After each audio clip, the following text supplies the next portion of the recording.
Hello and welcome to another day in the Days Counter in the business world. Indeed, it's a terrific Tuesday and we have cutting-edge, competitive business news and information for you today. Now, the topics we have in store for you are very insightful, with a guest joining us later on to discuss and train on everything to do with your money. But first, let's take a look at the highlights. A new cryptocurrency launched. Find out about Total Coin. The wine business booming and bustling in Kenya. And in our special feature report, discover how profitable the photography industry is. Shilling is performing against other currencies on the Forex today.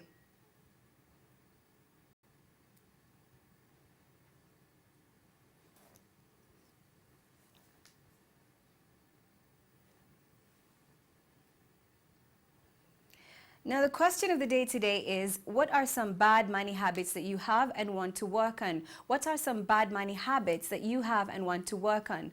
Tweet us to @TV47KE and @Lucy_Riley with the hashtag DaysCounterKE. Now, welcome to the business news. An Estonia-based cryptocurrency firm, I beg your pardon, Total Coin, has launched its operation in Eastern Africa, trading in Kenya, Uganda, Tanzania, Rwanda, and South Sudan. Total Coin has tested and launched in Russia in December 2018, but registered in Estonia with headquarters in Berlin, Germany. One of its features is the ability to transfer crypto on the platform between users through mobile numbers. The region is, however, yet to embrace cryptocurrency, with Kenya's central bank boss saying Kenya is miles away from allowing the use of virtual money. Now, the annual Regional Financial Awards is set to be hosted in November this year, and it recognizes excellence in financial reporting, sound corporate governance practices, and environmental reporting for both public and private entities within the East African region. Public sector entities have been urged to take part in the Financial Reporting Awards to boost integrity reporting through enhancing accountability, transparency, and integrity. Now, moving on, wedding days carry memories that we all want to treasure for the rest of our lives, and getting the right person to capture those moments is key. Today we have a special feature on wedding photography. Daniel and his family run a successful family business company by the name Shama Media. Vanessa and Davi with that story. Let's listen in. Well, kwanza hii biashara number one, photography ni passion kwangu. Ni kitu ambayo nimeienzi tangu utotoni. Na siku moja katika kanisa letu kuna mtu ambaye alifanya harusi. Sikufurahia jinsi alivyohudumiwa na wapigaji picha mwaka huo. So baada ya hapo nikakuwa na muri zaidi ya kuingia katika hii sekta ili nisaidie wandugu wenzangu, hasa sana wa kanisani. Kisha harusi yangu ya kwanza, rafiki yangu ambaye nilikuwa naishi kwake, nilimpigia picha na video katika harusi yake. Baada ya hapo nikaendelea nikakuwa mpaka saizi niko hapa. Na akaniambia kutokana na Ukristo wake, na tena alitaka kuanzisha biashara, alitaka biashara yake ikuwe linked na Christianity. Alafu kutokana na vile aliona rafiki yake alifanyiwa kazi mbovu sana kwenye harusi yake, akatamani sana kama anaweza somea ili jambo ama atake kujua zaidi, ili atakapokaribiana, na unajua kukuwa na videos na picha zinakupea memories. Utakuwa ukikaa labda vitu zilifanyika miaka 5 iliyopita. Alafu sasa umekuja na watoto wako, unataka waone harusi yako ilikuwaje, na labda ulipata watoto baada ya miaka 2, unakuta hata kazi uliyofanywa haina value yoyote. Well, number one, it was passion. Kisha baadaye nikaenda YouTube University, nikasomea mengi, nikajua mengi kuhusiana na kupiga picha na ustadi, jinsi waliobobea wanaifanya katika hali kuu sana. Yeah. Na Blessing, ulianza hii kazi lini? Tuelezea mwaka uliopita. Mwaka uliopita mwezi wa 7 hapo tulifanya harusi mwezi wa 6, na baada ya kufanya harusi akaniambia ni vizuri anifunze photography. Tangia tukiwa marafiki alikuwa tu ananiambia ningependa kuwa nikifanya kazi na mke wangu nini. Sasa nilijua tu hata tukikuja tuoane atataka sana, ama atataka sana nifanye kazi naye. Sasa siko na pingamizi yoyote. Alinifunza yeye mwenyewe, hata Shamamidi iko na shule, lakini yeye pia ni mwalimu na tuko na walimu wengine. Alinifunza mwenyewe photography na nikaipenda mwenyewe, niliipenda sana. Sasa nikajikuta tu nimeingia katika hii hali ya kufanya kazi naye. Faida ya juu zaidi, kwanza hata kabla tuende katika faida za juu zaidi, kazi ya juu zaidi. Unajua kuna ile kazi ambayo inaweza shinda faida za juu zaidi. So kazi ya juu zaidi ilikuja huu mwaka. Ambao tulipewa very big contract na Amref Health Africa. Wakatulipia flight tickets, tukaenda Rwanda, tukaenda 2 photographers wawili, wapigaji picha hodari wawili, tulipia accommodation. It was a 1 week assignment, but walitutuma huko 1 week before. That is one of the biggest job in my life. Na walitulipa fedha si haba. Yes. Nilikuwa na ule, unajua huwa wanasema kuwa wanawake ni, they say ladies are jealous. Hasa ingefika mahali, unajua mtu ameingia kwenye ofisi, labda model, sama mtu yeyote tu anataka picha, lakini ukiangalia jinsi msichana amevaa, alafu una imagine nimeongo anaenda kupiga hizo picha, ninasikia tu hapana. Ama tumeenda kwenye harusi, kuna wale wasimamizi wanataka picha zao kivyao. Wanaanza kuomba namba. Ninataka namba zako alafu utanitumia picha. Alafu unakuta saa 6 usiku, saa 5 msichana ana text. Ati mimi ni yule nilikuwa nimesimamia harusi fulani, nilikuwa naomba picha zangu. Hayo mambo yalikuwa yananikera. Lakini kafika mahali nikamwambia mimi sitaki tukosane juu ya biashara, lakini kwa ukideal na client direct. Maanake si hawa maids walikuhaya, ni client. Sasa wewe mtu akikuja kukomba namba, mwambie atapatana na bibi harusi, atampea picha zao baadaye. Hapo nikaona mpaka sasa hizi tunaendelea vizuri. Ndio. Nakuambia wapigaji picha, you can be a great photographer, but without respect, determination, focus and trustworthiness, you may not succeed in your career. Wapigaji picha wengi, wateja wengi wanalia kwamba ni waongo, hawafikishi deadlines. Ningependa kuwasihi wapigaji picha wenzangu ya kwamba tuwe wa kweli, kwa maana hiyo itakusaidia. Na kama wewe ni kijana uko nje unatamani sana kuwa mpigaji picha, it's all about passion. Si lazima uwe na fedha, ni passion. Kuna watu wengi sana wanahaisha equipments, unaweza pata kutoka kwao and grow your brand pole pole. Social media is the way to go. Right, thank you very much, Vanessa Ndavi, for that report. Now, crossing over to South Africa, with the unemployment rate climbing to its highest levels since 2008, 6.7 million South Africans are struggling to put food on the table. A Labour Force survey indicates that more job cuts across a host of sectors are set to continue. Now, here's more. South Africa's unemployment rate jumped to its highest since the global financial crisis more than a decade ago. Data showed last week, piling pressure on the shrinking economy and President Cyril Ramaphosa's pledge to deliver a turnaround. The National Treasury said unemployment payments would increase to nearly 16 million rand by 2021. And while that would be matched by growth in the fund's asset, it would be offset by the liabilities of other social security funds like the Road Accident Fund, which is 242 billion rand in the red. It's painful because every time, sometimes my children's anginakho ukuthi bathengele ukudla just because of I don't have money to buy them food. So it's painful because every time, you know, abantwana bafuna ukudla, ne? Mabalambile, mama silambile. I have to go to plan with abantwana badla. It's month end, now I have to be looking for specials. My little brothers get a son, I have to go buy nappies, I have to be looking specials, I have to go buy food. I mean, I'm the only sole breadwinner at the age of 30. Or else it's traumatic. I'm looking after 2 21-year-olds and a 1-year-old. And well, the house chores and without an income, it's not easy. Like I say, certain things they get emotionally exhausted. The unemployment data also showed that 8.2 million or 40.3% out of the 20.4 million people aged between the age of 15 to 34 years were not in employment, education or training, underlining the social and political dangers posed by the high jobless rate.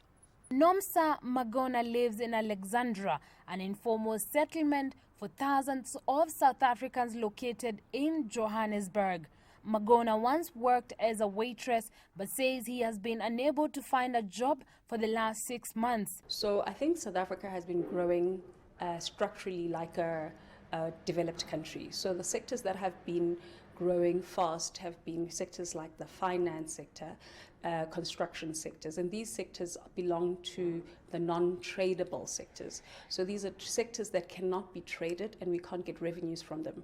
So if we grew with agriculture, we prioritize agriculture, mining and manufacturing. These are high labor absorbing sectors. They don't require the high skills. They're export driven and we get revenues from them. So it's a win-win situation, and that's not the discussion we're having. The ruling ANC gave tentative support of the Reserve Bank's mandate last week but said it wanted it nationalized. Right, very interesting report there on unemployment, which generally affects various countries world over. Now, moving on, the wines business has been in existence since 5000 BC, when it was first discovered. Now, Kenya has seen increasing growth with importers of wine engaging their customers in events such as the Somalia Cup. Take a look. Wine tasting is the sensory examination and evaluation of wine. While its practice is as ancient as its production, a more formalized modern method was adopted from the 14th century.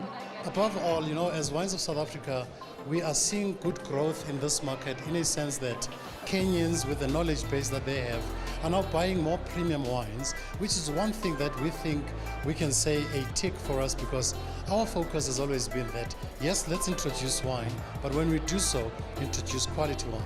So Kenyans are really doing extremely well in that space, and we're glad because it means we're doing something right in positioning South Africa as a premium wine producing region. So above all, this means that going forward, Kenyans can now enter the competition, and the details thereof will mean a winner gets to go and participate in Cape Town. We intend to host the actual contest here, the semi-finals, on the 4th of April. We'll announce the winner and we'll do a celebration of the winner. From the 3 remote vineyards in the Western Cape region, Capensis creates ultra-premium wines aged in French oak.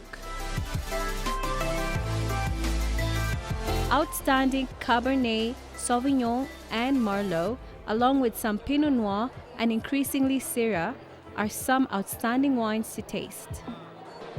So my name is Wanjiro Moreithi of Wine Jiro Exclusive Limited.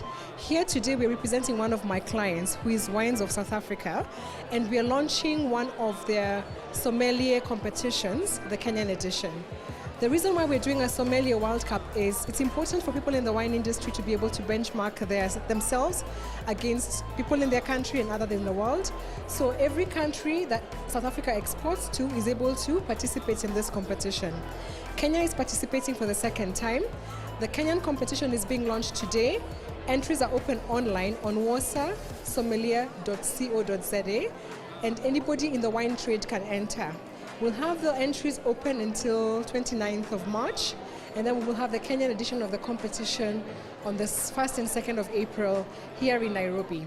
So the wine industry is very broad, and there are very many areas one can get involved in. There's of course trade, and you could either be, for example, dealing with directly to customers or doing business to business kind of trade.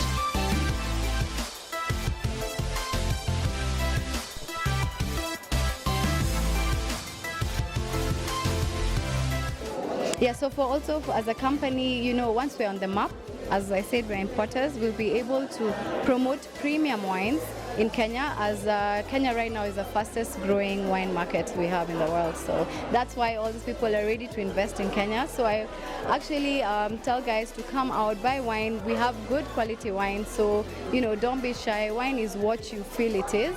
Don't always listen to this guy has said the wine must taste chocolatey or whatever. Like, you have your own palate, so trust your palate, and whatever the wine tells you, feel it, and that's it for you.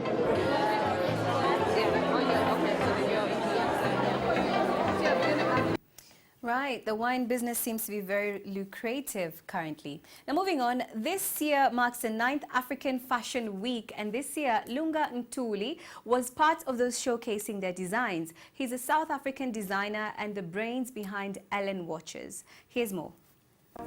Lunga Ntuli used to be a car guard in South Africa, living off tips from looking after people's vehicles. Now he is the brains behind the popular Ellen watches brand that showcased his designs on the catwalk for the first time on Friday at the Africa's Fashion Week, London.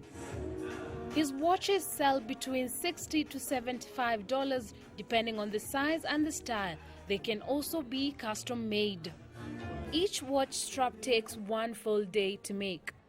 Ntuli said he makes 70 to 100 watches per month and employs around 20 women to make them. The best way to symbolize love or to express love through beading. So where we come from in our culture, in isiZulu, there is what we call ucu, a bracelets that a man gives to a woman to show his undying love. So through our watches, we are able to speak or communicate that message.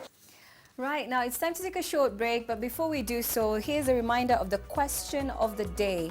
What are some bad money habits that you have and want to work on? What are some bad money habits that you have and want to work on? Tweet us to @TV47KE and @Lucy_Riley with the hashtag DaysCounterKE. We'll be coming back with a guest in studio who will actually help you understand more about your money. Do stay with us.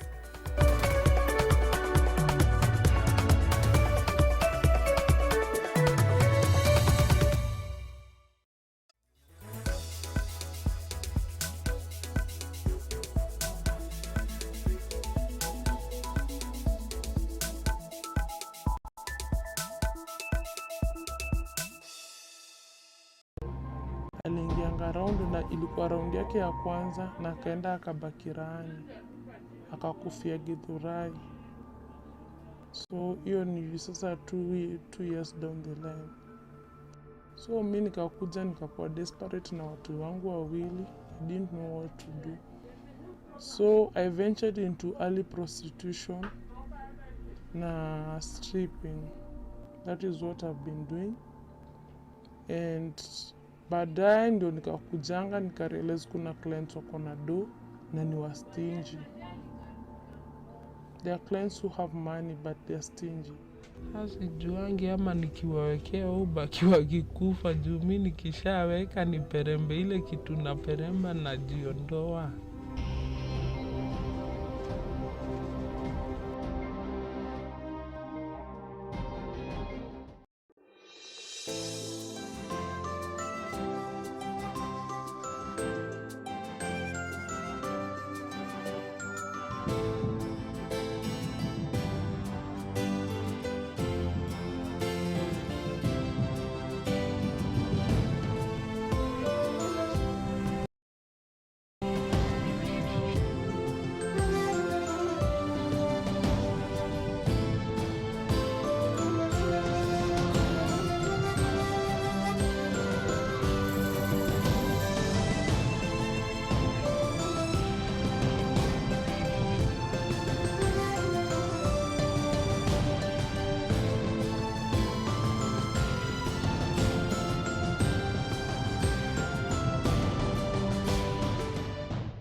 Hello and welcome back. Thank you so much for choosing to stay with us here at TV47. And remember, you're watching the Days Counter. Now, what is money? What does money do? How has the understanding of economics changed over the years?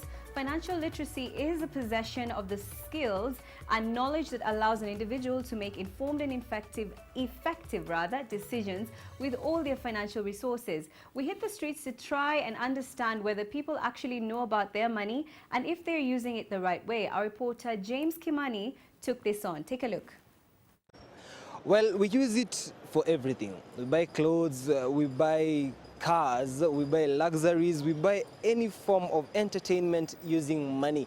But do you really know what money is? Can you really define it? And how are you using it to help you in your future and also in your daily activities? Well, we hit the streets today and we are here at the Kencom stage in town trying to get your views on what money is and how you spend it. Telling us your name and maybe you can try give us your own definition of money. What is money to you? My name is Sophie. For me, money is basically what makes the world go round. Yeah. How does it go around for you? It controls everything we do, our spending habits. I mean, we're all pretty much here to make money. If you can try and give us a lowdown on your spending habits, what do you mostly use your money for? Personally, I'd say clothes, shoes, food. Yeah. Do you have many sources of money? No, not really. So where do you get your money from? My parents. Do you have a spending, like a saving culture? Or were you taught anything about that? I'd say I'm trying to develop one. Yeah, a saving culture, yeah. So far, how has that gone? Not so well, but I'm hoping to do better once we open school. Right now, I can't say I get a lot of money, but the money I get, even I don't know how it ends up going. I don't know, but if I can be able to get a lot of money, I can be able to venture it in businesses or something that will increase the money for future use. Yeah. Why do you think most people, like when you don't have money, mostly it's about increasing businesses and that, and all of that, and then when the money comes, it just ends like that, and then you notice you haven't done anything. Why do you think most people end up at that point? Due to lack of planning. Some people want money, but they don't know how to use the money after they get it. When they get the money, they are just comfortable there because they have money. Yeah. Maybe what do you think is the most useless thing people use their money for, according to you, your own opinion? My own opinion, just the kukula tu raha tu, kujienjoy. Unaenda unaspend tu, ukule ufanye nini, lakini haufikiri future. Yaani watu wanatumia tu kujinice, kubai manguo nini, lakini hawaoni future mbele. Do you have a saving culture? Like, do you save money? I try to save, but with time, I end up using it. Now, yeah.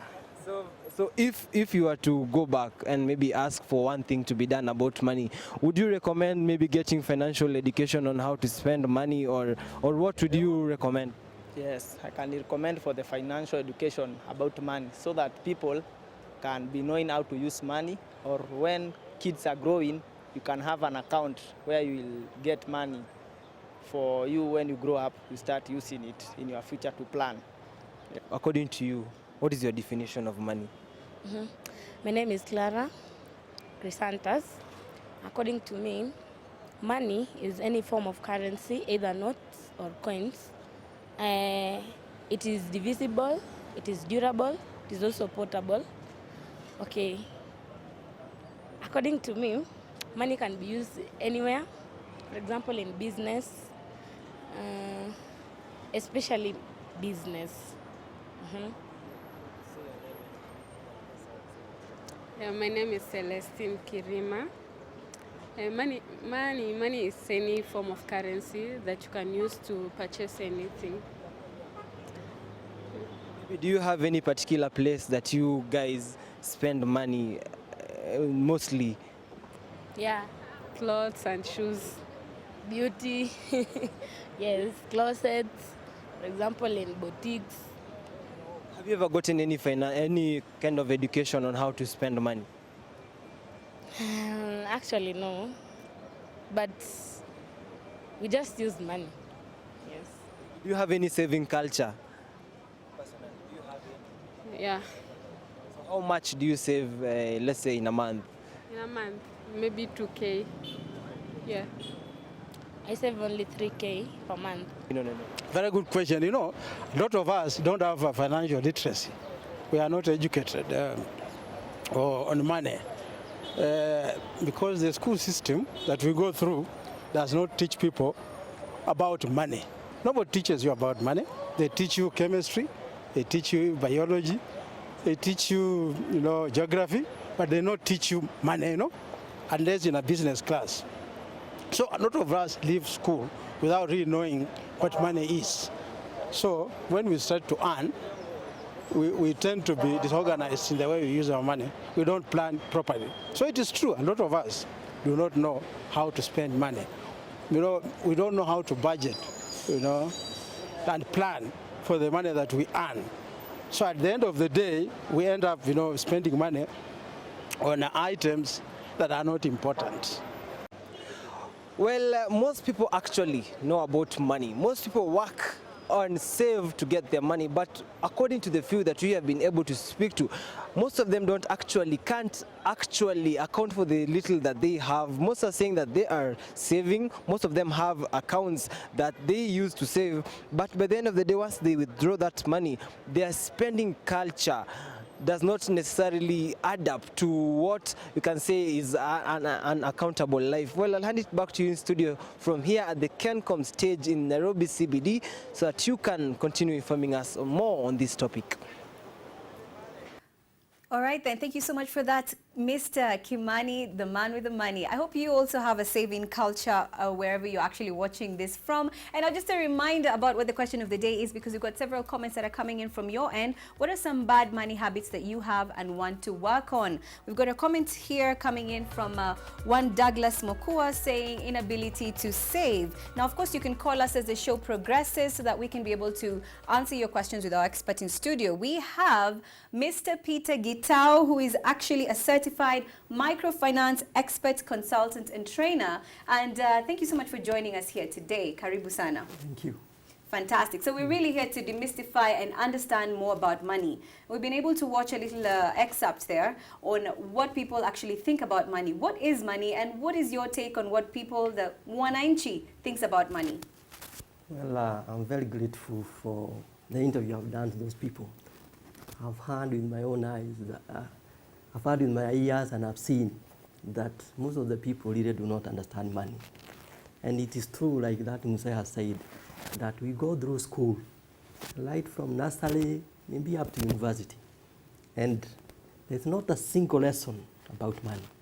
And yet we interact with money every day. Even a small child, if you give him a coin, he'll be able to tell you that he needs a kitu ya bamba. As he grows, then he will know that he can buy a sweet somewhere.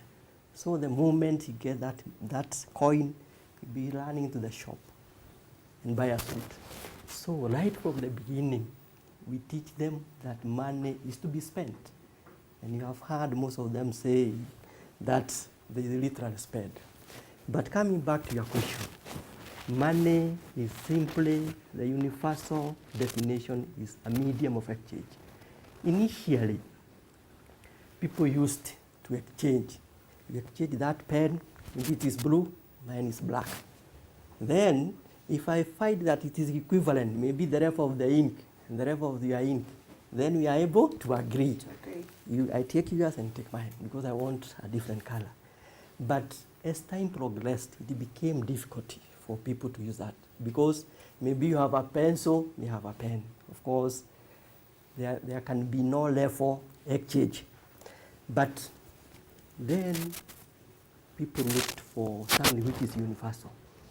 Then they developed the concept of money, that we could have this piece of paper, maybe this pen. If we agree here, maybe in a certain region, in a certain country, that this pen is equivalent to your goat, and everybody accepts, that will become money. Money. But money then developed, they started producing gold initially. You have read stories in the Bible, shekel, gold, like in Abraham, they are being ranked their riches depending on the level of gold, silver, and gold. Absolutely. But you realize gold is rare, silver is also rare. So eventually people agreed to develop something which is a bit cheap, paper, coins, which can be exchanged. And that's where the whole concept of money came in. So it became a medium. What we agree that this is a legal tender.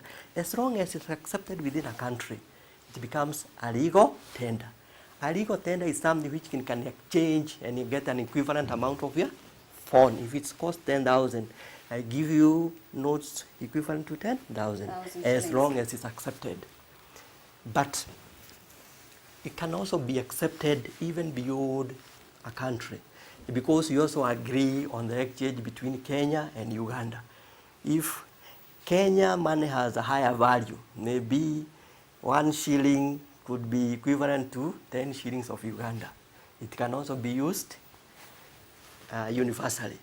Like now the dollar is generally accepted, the pound, the euros.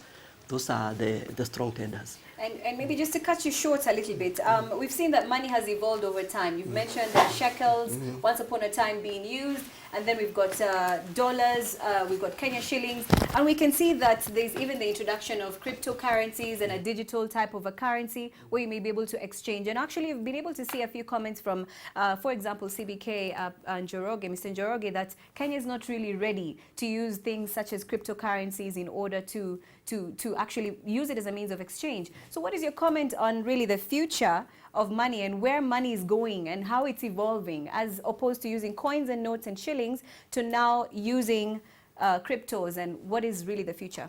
The future of money will eventually become digital, although most of the governments are shying off from it.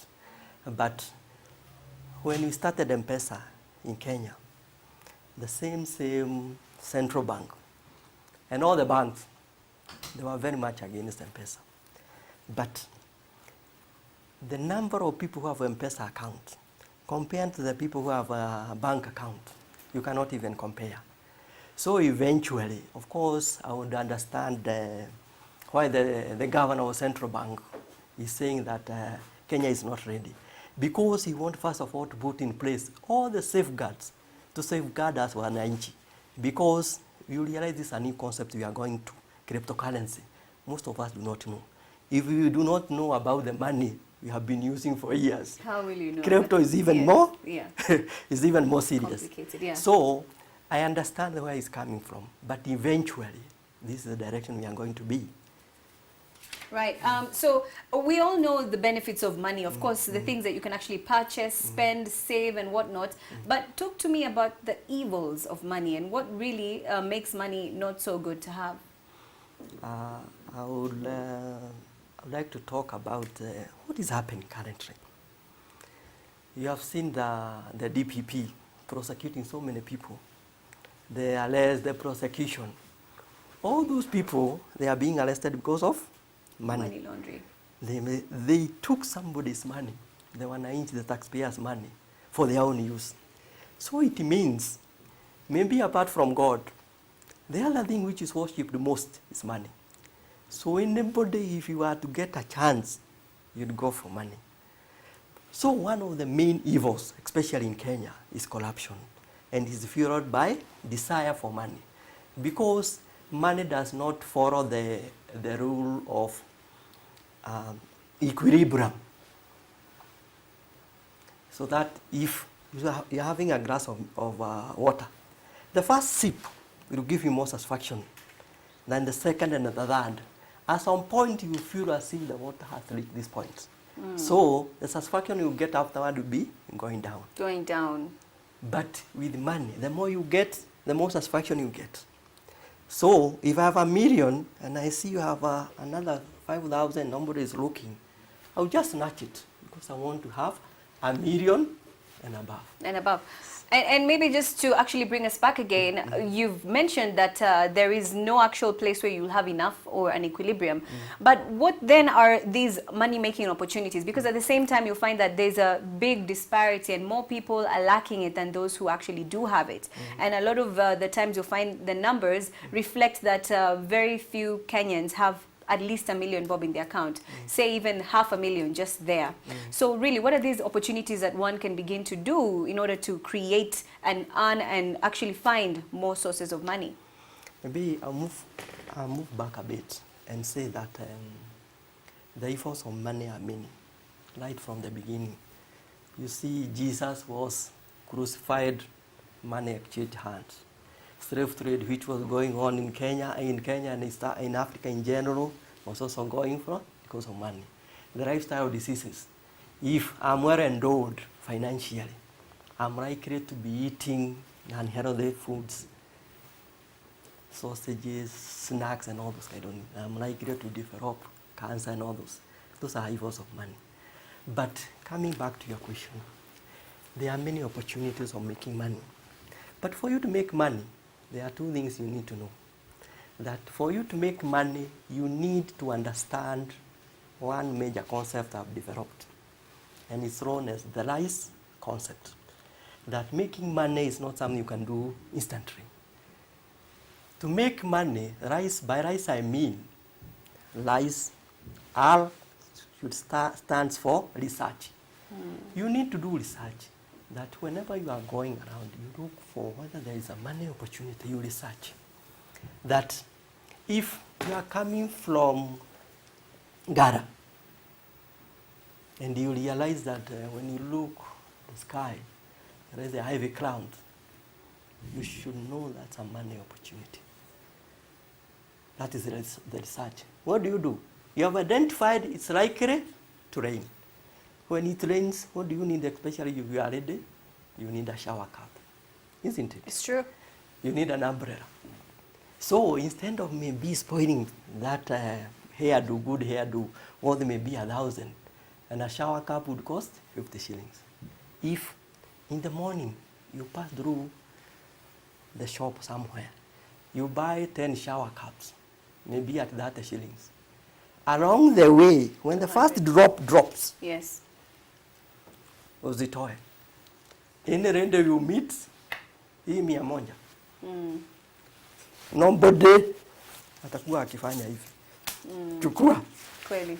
Chukua. Asante. So, atakuwa akifanya hivi. Yeah.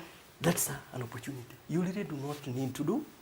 So, what you have done is you have been able to identify. Then, by going to buy, you have been able to strategize yourself and have all those shower caps ready. Then, the act of selling, giving, is execution. Yeah. That completes the rice. Research, identify, strategize, then you execute. All the papers you have prepared here, see, you are broadcasting. Unless you do the execution of broadcasting, we hear from outside, would go down in fame unless you execute. So what really matters is execution. Then, once you have been able to do that, you also need to make money. You need to develop money senses. What are these money senses? Money senses, there is a money senses and common senses. I'll start with common senses. We all know we have 5 common senses: the taste, the sight, the touch, the hearing, and all that. Yes. You can taste salt the way I can do. You can see TV 47 the way I can see. But the funny thing with the money senses, it is not common. It's not common. It is developed. So you have to develop money senses for you, because the money senses are not physical like the common senses. Like the salt just on the tip of my tongue. I'll be able to feel it. If you pierce a thorn, of course it will pierce you. Yes. Then you feel it, you feel. So the money senses touches mostly on behavior and perception of people, the beliefs. So there are several money senses. And they are quite funny, if I may say. Okay. Because one of the senses is observatory senses. Observation. Observation. Okay. Mm-hmm. That is something, you may come all the way from Gara to here, but you not see anything. Mlikutana na mzee, hakuwa amevalia shati, sikumuona. Yet, 10 people who you are walking with walimuona, because you are thinking about other things. Anybody who was observant would have seen that Would have person. seen it. Okay. I'll give you a typical example. One of my friends who never went beyond primary school. When I went to secondary school, he went to Kekomba and Nairobi and started hustling. Once, he came to visit me while I was working, my first job. And it was a market day. There were a lot of people. Immediately he arrived. Within 15 minutes, he was going, anaangalia pande hii, anaangalia pande hii. Mpaka nikaanza kuogopa. This person must be taking bangi. The way he is looking. Then, about 20 minutes after he had arrived, he told me, hey, hapa kuna pesa mingi. Okay. Uliza Kamau, what's wrong with you? Where do you see money? Something is wrong with you. Then he told me, let me do this. Let me go for an hour or two, I'll be back. And he was gone. I was relieved. Hey, this person is getting taking something. Then, right. I just went to a hotel and started reading a newspaper. I'm a learned person, so I really didn't like that bother. So, after an hour and a half, he was back. He arrived from a matatu with the 2 huge bags, sacks, full of Sadak shoes.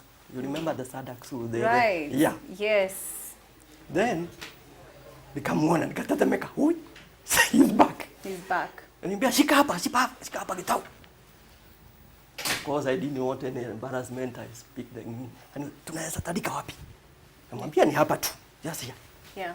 That's by the roadside. Then, when he came, he had already identified there are no Sadak shoes as they are in Kekomba and the rest. Right. So, he started saying, 50 moja. Huh? Kaniambia wewe ndio utakuwa ukichukua pesa. Haraka 50. Mimi nashindwa kusema 50 because naogopa. Within 2 hours, we had told 200 shoes. Wow. At 50. Yes. Do you know he was buying those shoes at how much? No. 20 shillings. Really? Okay. So, profit of if you make 30 times 200, how much is that? It's 6,000. Yes. My salary for 1 full month was only 3,000. Oh. In 2 hours, he had You made a more cool money, of 6,000. course. Yeah. He gave me 2,000. Nobody in my life had ever given me so Giving much you money. So much money. So, you see, Yeah. through observation, he was quickly pick that something is missing here. Here. And there are people who are having a lot of money because he could see how they are spending, they are buying, they are buying. And he was telling me, when you see people, that is money. That is money. Where there's money, where there's people, that's where money is. It's like the bees. They follow where there is nectar or flowers. Yeah. Just to cut you short, actually, that's a very important topic there where there's money, and being able to understand how he was able to identify the opportunity and do something about it and make some money out of it. But then there are more senses actually that are to be developed. And because of time, we'd actually like you to go through some of these senses so we may actually get to know what they are. The other money sense is opportunistic senses. Like the one I was telling you. If you realize it's going to rain, if you have opportunistic senses, of course you realize that you need to be equipped. And not only you, everybody else. Everyone so else. You capitalize. That is why when you go to town, you realize when it starts to rain, people, they are hawkers who come out with umbrellas. They start selling. Absolutely. Because they have opportunistic senses. Senses. But if me as an employee, I may not have opportunistic senses because I'm used to earning from my employer. But that person will be able, that is one of them. Then, in the opportunistic senses, there are also people, there are major highways are being built. There are people with opportunistic senses, they are able to go and buy land in those those areas, close to the road for speculation. So you go buy an acre at a million, and within a year or two, when the road will be complete, you'll be able to sell that 1 acre at 5 million. Right. Those are opportunistic senses. Right. Then there are also the perceptions. People have a lot of perception. Perception senses means that you are able to sense something others are not able to sense. One of the obvious things is that people like free things. That if you are selling phones, you say, buy a phone, get a pen free. But do you know whether the price of the pen has been included? Has been included. No, of course you don't know. Because you realize people have a perception when there's a free thing, that's what I should go for. Yeah. That phone could be costing only 5,000, but it's being sold at 7,000 plus the pen. Plus the pen. If you exploit those perceptions, if you have perception senses, you'll be able to make a lot of money. Then there's also the knowledge senses, and this is very important because these days we don't lead. We don't acquire knowledge. Even the internet, which has all the resources, we are only interested in seeing movie, funny things, like Churchill, all those. That's what most of the young people spend their day with. Right. The musicians and all that. Right. But somebody who normally leads what is likely to come in the phone industry, you'll be able to tell that they were able to tell that the button phones, they were going to become obsolete. To become obsolete. And what they did, those people who had studied had and understood the concept of the technology of phones, the way it was changing, what they did, they had huge stocks from China of button phones. And what they did, they made an offer that instead of selling a phone at 1,000, they would sell at 800. 800, right. They were able to afford all their stock. Right. And people went there rushing. It's a good offer. Yeah. Then they went for the touch ones. So, of course, between a button and a touch one, you would go for a touch one. So absolutely. They were left with their obsolete stock. Obsolete stock, right. Then they made their money. Bwana Gitau, unfortunately, our time is up. It's unbelievable that our time has been eaten into right now. But of course, we'll have you in studio again so that you may be able to continue sharing with us some of these nuggets when it comes to the senses that many people are unaware of. And now we're able to get quite a few of them, some of which include, of course, observing, opportunistic senses and perception, and really acquiring more knowledge. Now, thank you so much for joining us here at the Day's Counter. My name is Lucy Riley, and it's time now for Shina La Upeo. And continue to engage with us on social media. Let us know if this particular conversation was very interesting for you, and if you'd like us to bring back Bwana Gitau for more insights. Thank you so much. I've been your host, Lucy Riley.